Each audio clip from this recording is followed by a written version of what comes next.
The Eternal Dawn, flagship of the Zority Dominion 7 Annihilation Fleet, hung in the void like a blade poised above a throat. On the observation deck, High Executive Vraxis watched the last embers of the Tyrellian homeworld flicker out beneath him. The planet's once gleaming orbital rings were shattered ruins, its cities reduced to molten scars. Another civilization extinguished, another victory without cost. Pathetic, Vraxis murmured, his voice a low rasp that carried the weight of absolute authority. They had 3 centuries to prepare, and yet they broke like brittle glass. His 4 crimson eyes reflected the dying world below, unblinking. Sub-Commander Kayles, standing rigid at his side, said nothing. Where Vraxis saw weakness, she saw something else. The Tyrellians had fought to the last. Their final broadcast, a chorus of defiance even as the plasma bombs fell, still echoed in her mind. Asterisk, you will burn, but we will haunt your nightmares. Asterisk, she wondered if Vraxis had even listened. Set course for the next system. Vraxis ordered, turning away. The humans, was it? Primitive, if the scouts are to be believed. Kayles hesitated. Executor, their dossier suggests unusual adaptability. Their history is riddled with irrelevant. Vraxis cut her off with a flick of his Talon hand. No species that still fights with chemical projectiles and fission reactors can stand against us. They will kneel or be erased. Earth's orbital defenses lasted 17 minutes. The first wave of Dominion kinetic rods struck military installations, reducing command centers to craters before the alarms could finish sounding. The second wave targeted cities, New York, Moscow, Shanghai, each hit calculated for maximum terror. By the time the Eternal Dawn entered low orbit, 500 million humans were already dead. Vraxis expected surrender. Instead, the humans did something incomprehensible. They laughed. A grainy transmission flickered across the Dominion fleet screens. A bloodied man in the ruins of what had once been Geneva, grinning into the camera. Hey, space bastards. Welcome to Earth. Then the feed cut to static as the detonation of a hidden plasma charge tore through a Zority landing craft. Captain Elias Vance didn't consider himself a hero. Heroes died fast. Right now. Staying alive was the only rebellion that mattered. Crouched in the skeletal remains of a Tokyo skyscraper, he watched through binoculars as a Dominion patrol advanced through the rubble. The aliens moved with arrogant precision, their biomechanical armor shrugging off sporadic gunfire from surviving militias. They hadn't even bothered deploying drones. Why scan for threats when nothing can hurt you? Vance tapped his earpiece. Jenkins, you in position? A crackle. Asterisk, ready to tango, Cap. Asterisk. He exhaled, fingers tightening around the detonator. The patrol stepped into the kill zone. The explosion wasn't the fiery spectacle of Hollywood, just a concussive thump as the buried EMP charge erupted. The lead Zority warrior staggered, its armor systems flickering. A half-second vulnerability. Vance's sniper didn't miss. The hypersonic round punched through the warrior's leftmost eye, spraying ichor across its comrades. The remaining aliens froze, their perfect formation fracturing into stunned disbelief. They can bleed. Vance didn't wait for their retaliation. He was already sprinting for the extraction point, Jenkins' whooping laughter ringing in his ears. On the Eternal Dawn, Vraxis stared at the casualty report. 6 warriors. Dead. Not to orbital fire, not some rival empire's technology. To humans. Barely industrialized, barely spacefaring humans. A fluke, he snarled, crushing the data tablet in his grip. They got lucky. Kaylee said nothing, but as she studied the footage of that grinning, doomed man in Geneva, she wondered, what if luck had nothing to do with it? The Dominion's occupation of Earth was supposed to be a formality, a brief interlude of crushing resistance before the humans bowed to inevitability. Instead, the planet festered like an unhealed wound. Kaylee's watched the latest casualty report scroll across her command screen. Another supply depot destroyed. Another patrol vanished without trace. The humans struck like ghosts, melting into ruins and tunnels before counterattacks could be mobilized. Their weapons were crude, their tactics savage, but they were learning. She found Vraxis in the war room, his massive frame silhouetted against the holographic carnage of a burning city. Executor, she said, careful to keep her voice neutral. The humans are adapting faster than projected. Their sabotage patterns suggest coordination. Vraxis didn't turn. They're animals gnawing at their chains. Crush a few more cities, and they'll remember their place. A flicker of frustration tightened Kaylee's jaw. She had seen the reports from Tokyo, Berlin, Nairobi. Humans fighting not just with guns, but with jury-rigged plasma cutters, stolen Dominion tech, even bare hands when ammunition ran dry. This wasn't desperation. It was strategy. She opened her mouth to argue when the deck shuddered beneath them. Alerts blared as Eternal Dawn. S-shields flared under sudden assault. Captain Vance tasted blood and ash as he crouched behind the shattered husk of a tank. The air reeked of ozone and burning metal, the aftermath of the EMP blast that had momentarily crippled the Dominion's orbital relay. It wouldn't last. Nothing ever did. Relays down. Jenkins shouted over the din of distant artillery. That gives us 90 seconds before their backups kick in. Vance grinned. Plenty of time. The stolen Dominion shuttle screamed overhead, its belly opening to disgorge a payload not of bombs, but a hope. Crates of scavenged alien weaponry, smuggled out of an overrun research facility. Human engineers had spent weeks dissecting captured tech, and now, finally, they had answers. A Zorati pulse rifle felt unnaturally light in Vance's hands. He sighted down the barrel, exhaled, and pulled the trigger. The blast tore through a Dominion warrior's chest plate like paper. Payback's a bitch. Kaylee stared at the tactical display in disbelief. The humans weren't just resisting, they were escalating. Footage from the surface showed makeshift battalions wielding Dominion weapons with terrifying efficiency. A mining colony on Mars had somehow repelled a full assault. A lunar outpost broadcast a taunting message across all frequencies before self-destructing, taking a Zorati dreadnought with it. They're not just fighting, she murmured. They're experimenting. Vraxis finally turned, his eyes burning with cold fury. Then we burn their laboratories first. The child couldn't have been more than 8.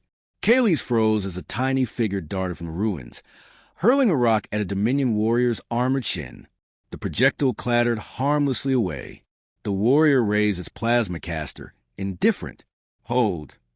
The command left her lips before she could stop it. The warrior hesitated, confused. Kaylee stepped forward, her own weapon lowered. The child glared up at her, trembling but unbroken. Why? Kaylee's asked, the words slipping out unbidden. The child spat at her feet. Because you don't get to win. Something inside Kaylee's twisted. She turned away. Leave it. As she walked back to her transport, the weight of her armor felt heavier than ever. Vrax's fist slammed into the holodeble, scattering projections. The Dusk Hammer is gone. An entire battleship destroyed by primates. Kaylee said nothing. The Dusk Hammer hadn't just been destroyed.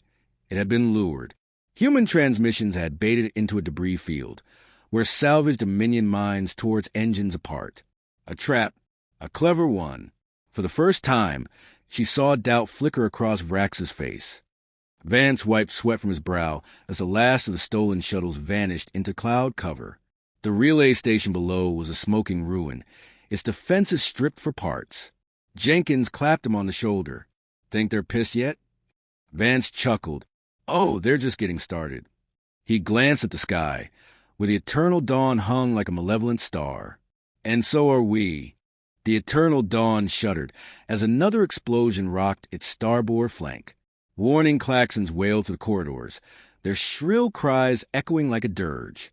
Vraxis gripped the command console, his talons scoring deep grooves into the metal. The holographic display before him flickered erratically, showing swarms of human-piloted fighters. Some stolen, some cobbled together from salvaged Dominion tech, darting through the fleet like vengeful hornets. This is impossible, he snarled. Kaylee's watched the tactical feed in silence. The humans had done more than just survive. They had studied every skirmish, every failed assault. Every scrap of lost technology had been a lesson. Now they were teaching. Executor, she said quietly, they've adapted to our shield harmonics. Their weapons are bypassing our defenses. Vraxis whirled on her, his eyes burning with fury. Then exterminate them. Glass their planet. Burn every last. A proximity alert cut him off. The hologram flared red as a massive energy signature flared to life on the surface. Vance's hands trembled as he input the final sequence. The stolen Dominion codes glowed on the cracked screen before him, the last piece of a puzzle years in the making. Around him, the ruins of Cheyenne Mountain hummed with stolen power, the ancient facility now the heart of humanity's defiance. "Cap," Jenkins said, his voice uncharacteristically solemn. "You sure about this?" Vance didn't look up. "They thought we were just rats hiding in the rubble. Time to show them we built the damn maze." He pressed the final key. Deep beneath the earth, something awoke. The eternal dawn, S-sensor screamed as the energy spike intensified. Kaylee's blood ran cold. "They've activated something, some kind of..." The planet moved. Not the surface, not the crust, but something deeper. A network of buried installations, hidden for decades, now flared to life in perfect synchronization. The humans hadn't just scavenged Dominion tech. They'd improved it. A beam of pure plasma lanced upward from the planet's surface, slicing through the dust alone like a knife through water. The battleship detonated in a silent bloom of fire. Then another beam. Another. Vraxis roared orders, but the bridge was chaos. The humans weren't just fighting back. They were winning. Kaylee's made her decision in the space between heartbeats. She grabbed a sidearm, slammed it into Vraxis' temple, and fired. The High Executor crumpled without a sound. The bridge crew froze. Kaylee's didn't hesitate. "All vessels, fall back to Rally Point Sigma. Immediate retreat." One of the officers gaped at her. "But the Executor is dead," Kaylee said, her voice like iron. "And if we stay, so are we." As the fleet scrambled to obey, she opened a channel to the surface. To them. Vance stared at the comm screen, where the alien commander, Asterisk the one who'd spared the child Asterisk, now looked back at him. "Your victory is temporary," Kaylee said, her voice stripped of arrogance. "But I suggest you savor it." Vance leaned forward, his grin feral. "Oh, we will. And when you come back..." He tapped the console. The feed cut out. Behind him, the first rays of dawn broke over the smoldering horizon. The silence was the strangest part. Vance stood atop the ruins of what had once been Denver, the wind carrying the scent of scorched metal and spent gunpowder. The Dominion fleet had vanished into the void hours ago. Their retreat as sudden as their arrival had been devastating. Around him, survivors emerged from bunkers and rubble, their faces hollow with exhaustion and disbelief. They had expected death. Instead, they had bought the universe's attention.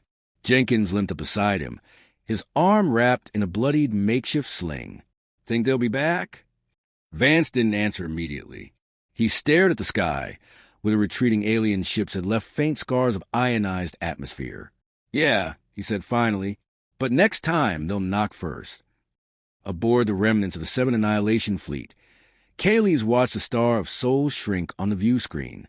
The bridge crew moved in hushed tones around her, their confidence shattered. Vrax's body had been ejected into the void without ceremony. There would be no song for his failure. Her second-in-command, a grizzled veteran named Torek, approached cautiously. The High Council would demand answers. Kaylee's nodded. "Let them." She turned to face him fully, her voice low but firm. "But first, we sent a message to the other fleets. A warning." Torek hesitated. "You want us to admit defeat?" "No," Kaylee said, her gaze returning to the stars. "I want them to know what waits here. Let the Dominion think twice before they reach for another world." On the edge of the asteroid belt, a single Dominion dropship drifted, its transponder silent. Inside, a handful of warriors loyal to Kaylee's worked in grim silence, preparing the cargo for delivery. Data cores filled with every recorded battle, every human tactic, every scrap of intelligence gathered in their failed occupation. One warrior paused as he input the final coordinates. "This is treason." His companion didn't look up from the console. "No," she said softly. "This is survival." The dropship's engines flared as it shot toward uncharted space. not toward Dominion territory, but into the dark between empires. A message in a bottle, tossed into the cosmic tides. Back on Earth, Van stood before a makeshift council of surviving leaders. The room was tense, voices overlapping in argument. Some demanded immediate retaliation. Others pleaded for focus on rebuilding. A general slammed his fist on the table. We have their tech now. We could take the fight to them. And become what? Vance interrupted, his voice cutting through the noise. Another empire burning worlds? He shook his head. We won this round by being smarter, not crueler. He tapped the Dominion pulse rifle slung across his back. But we keep these. And we watched the sky. The room fell silent. Outside, the first rains began to fall, washing the ashes from the broken streets. Kaylee's transmission reached the edges of Dominion space 3 weeks later. By then, rumors were already spreading. On 100 worlds, in 1,000 shadow corners, the message was whispered. Asterisk, there's a species in the solar system that does not bend, that does not break, that fights like nothing you have ever seen. Asterisk. And somewhere in the dark between the stars, others listened. The signal came from the void between galaxies, a pulse of energy so precise it couldn't be natural. Van stared at the decoded transmission in the dim glow of the underground command center, the lines of alien text scrolling across the screen like a challenge. They're not Dominion, Dr. Chin whispered, her fingers trembling over the console. The linguistic patterns are completely different, older, and the coordinates. She trailed off as a holographic star map flickered, plotting a course to the edge of known space. Jenkins let out a low whistle. So what? We got someone else's attention now. Vance rubbed the scar along his jaw, a souvenir from the war. The Dominion had retreated. But this was something new. The message was brief, just 7 words and jagged. Translated English. We have watched. We are coming. Prepare. Kaylee's felt a ripple of unease to the Dominion outpost before the alarm sounded. The station's command hub erupted into chaos as sensor rays lit up with inbound signatures. Dozens of ships, their profiles unlike anything in Dominion archives. Sleek, angular, radiating energy signatures that made the air hum. Torek gripped his plasma caster, his voice tight. Not human. Not us. Who? The view screen flickered to life. A figure clad in silver armor, its face obscured by a smooth, featureless helm, stared back at them. When it spoke, the translation software stuttered, struggling with the guttural language. The Zorti Dominion is hereby charged with crimes against the cosmic balance. Stand down for judgment. Kaylee's felt something cold settle in her chest. The humans had been a warning. Now, it seemed, the galaxy had sent its executioners. Vance's boots clanged against the metal grating of Earth's orbital defense platform as he strode toward the observation deck. Below, the planet gleamed, still scarred but alive. The stolen Dominion tech had given him a fighting chance. Now this new threat loomed. Dr. Chin joined him, her tablet clutched to her chest. The transmission's origin point dates back nearly 1 million years. Whatever's coming, they've been around longer than we've had fire. Vance exhaled, watching the stars. You think they're worse than the Dominion? Chin hesitated. I think they're the reason the Dominion never pushed beyond the Orion Arm. A chime sounded from the console. The sensors picked up the first distortion. A tear in space itself, rippling outward like a stone dropped into water. Something was coming through. Kaylee stood amidst the wreckage of the outpost, her armor scorched, her warriors dead or fleeing. The silver ships had cut through Dominion defenses like they weren't even there. Now, one remained, hovering silently above the ruins. The armored figure approached, its movements too smooth, too precise. Up close, she could see the symbols etched into its helm, a language older than worlds. You fought the humans, it said, the voice devoid of malice or admiration. Simply fact. Kaylee's bared her teeth. And lost. The figure tilted its head. Interesting. It turned, gesturing to the ship. You will accompany us. Your testimony may spare others. She didn't resist. There was no point. But as she stepped onto the alien vessel, One thought burned in her mind. Asterisk Vance. They'll come for you next. Asterisk. On Earth, the sky split open. Vance watched as the rift expanded, a maw of swirling darkness edged with violet light. The defense platforms locked on, their stolen Dominion cannons charging. Then the first ship emerged. It dwarfed the orbital stations, its hull gleaming like polished bone. No weapons, no obvious weak points. Just sheer, terrifying presence. A transmission crackled across all frequencies, the voice echoing in every language on Earth at once. Humanity, you have been measured. You will be tested. Vance tightened his grip on the pulse rifle. Yeah, he muttered. So have you. The stars waited.